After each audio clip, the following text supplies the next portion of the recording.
How to fix Xbox not working on PC. So hello guys, welcome back to my YouTube channel. In this quick tutorial, I'll be showing you how you can easily fix your Xbox not working on your PC.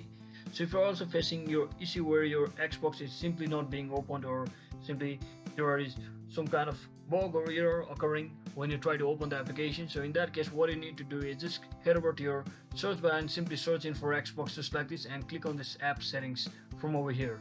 So once you head over to its app settings, that is Xbox app settings, just scroll all the way down until you see the option called repair and reset. Just click on this repair and wait for a few seconds, and once it gets repaired, you can also try, if that doesn't work, you can also try resetting your application completely from over here. So you may have to re-enter your login credentials, and once you do all of that and simply open the application, and your application should be successfully opened just like this without any issues. So that's it for today guys. I hope this video was informational. If it was, don't forget to like and subscribe to the channel. See you on the next one.